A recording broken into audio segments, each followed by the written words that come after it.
Battlefield 2042's next update launches tomorrow. Viral game clips have pushed an indie shooter to one of Steam's bestsellers. Call of Duty 2024 might cover a unique era and much more on Today in Gaming. Battlefield 2042's 1.1 update launches tomorrow. Highlights include new XP events for pilot kills, disarming mines, and repairs. Multiple balance changes have been made to vehicles, DMRs have all been rebalanced to suit long-range combat more, Portal is getting several key updates, and much more. Digging further into the patch notes, soldier animation improvements DICE previously announced are being added with this update.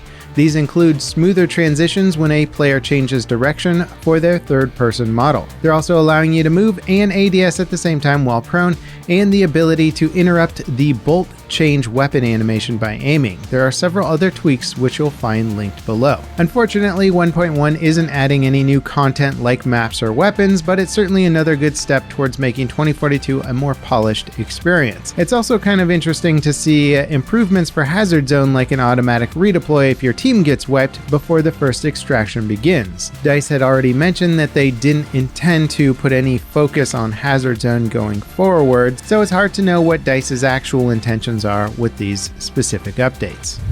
A combination of coverage from major YouTubers and viral clips on social media have propelled indie FPS Hypercharge Unboxed to the top 25 of Steam's best-selling titles. It's a small soldiers-inspired multiplayer title developed by a 5-person team.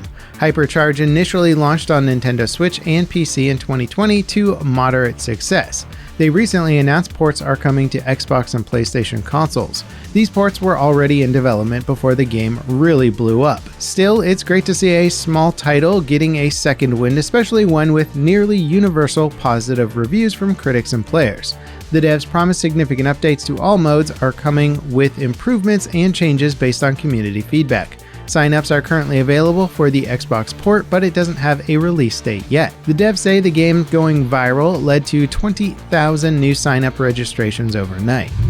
Info about Call of Duty 2024 is already leaking. Activision confirmed a few months ago that they won't be launching a new mainline entry in the franchise next year.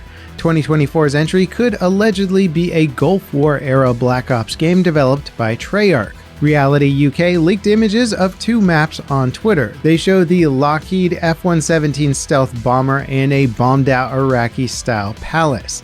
The account was quickly suspended, lending credibility to their claims, though Activision has a pretty harsh stance regarding leaks in general. Reality UK said the images were from Warzone Mobile's test files. Fans of the franchise were somewhat let down by 2021's Vanguard because it returned to the World War II era at seemingly the height of Warzone's modern era popularity. The Gulf War, on the other hand, hasn't been explored in depth in a main Call of Duty title before. It's an era of conflict that doesn't tend to get that much attention in modern video games. Treyarch's handling of the Cold War in 2020's Black Ops game drew praise for breaking the franchise's traditional run-and-gun action-adventure gameplay with its stealth espionage missions. Perhaps we could get a similar treatment showcasing the Gulf War in a new, interesting light. Ubisoft is shutting down multiplayer servers for another 15 games in September. They've been on the warpath recently, shutting down support for dozens of their legacy franchises like Rainbow Six, Ghost Recon, Assassin's Creed, Splinter Cell, and more. The upcoming wave of shutdowns is hitting some very prominent titles. Far Cry 3, Splinter Cell Blacklist, Assassin's Creed 3, Rayman Legends, and Space Junkies are all going dark. The shutdown will obviously impact multiplayer modes, but it'll also disable DLC downloads and other features. Fans of these games have grown increasingly frustrated with Ubisoft, and while multiplayer servers are somewhat understandable since most of these games don't have active player bases anymore, disabling the DLC download content seems to hamper the preservation of their legacy. Some fans say Ubisoft could offer community server tools or let third-party hosting sites maintain servers for these games. The long-awaited Skyrim co-op mod is finally launching this week. Skyrim Together Reborn is a fan-made project that lets up to 8 players play through Skyrim with quests and loot synced between all the players. It even has a PvP mode you can enable. This mod is a complete rework of the team's original Skyrim Together mod that also enabled co-op. The goal for Reborn was to improve the experience as much as possible without official developer support. There's only so much modders can do to force a single-player game game into a multiplayer experience. Reborn makes several improvements, with key ones being quest synchronization and more configuration options. It'll be available starting Friday. In other mod news, the Silent Hill 2 Enhanced Edition mod's latest release fixes a 20-year-old bug that makes the game nearly impossible to play on modern PCs. The PC port of Silent Hill 2 was notoriously broken at launch, and it seems to be getting worse on modern hardware. A big issue is that the audio engine will crash the game if it's run on a multi-core CPU. You'd have to manually disable all but one of your CPU cores to avoid this issue, which is a massive performance bottleneck. The Enhanced Edition fixes this bug by replacing the game's entire audio engine with a custom one designed for modern CPUs. The update includes other fixes and enhancements to the FMW cutscenes. Unfortunately, getting a copy of Silent Hill 2's PC port is tricky since it's not available on any digital storefronts. You'd have to actually purchase a physical copy. Bungie is apparently spending their $100 million NetEase partnership money on a Destiny mobile FPS game. According to an anonymous source who claims to have worked on it, the title will be a standalone experience unconnected to Destiny 2. It's being co-developed by Bungie and NetEase. Bungie has been hiring for a mobile title since September 2021, but still haven't announced what it'll be.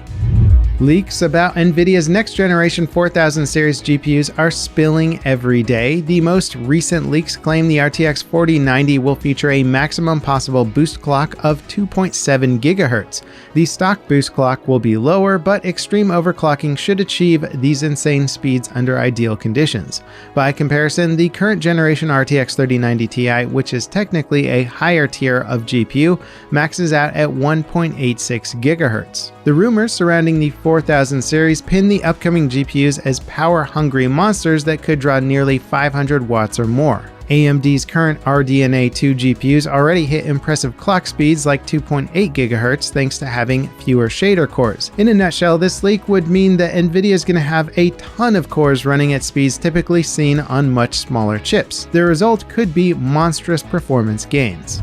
Before we get to our final story today, let us know if there's any games or updates you think we should cover. We're always interested to hear what stories you think we should feature, so please leave your suggestions in the comments below, and don't forget to subscribe as it's a great way to support the channel and stay informed.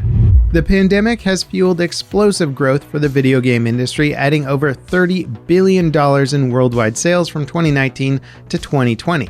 That's likely the biggest period of growth in gaming history. However, it seems like that growth could be not just slowing down, but in fact reversing. A new study by Ampere Analysis shows 2022's predicted sales down by $10 billion from last year. They say that several factors are at play, like continued supply chain issues, COVID closures of e-cafes in Asian markets, privacy changes in mobile games, Russia's invasion of Ukraine, economic slowdown, and more. That said, their projection for 2023 shows that things might not only bounce back, but even exceed the highs reached during the pandemic.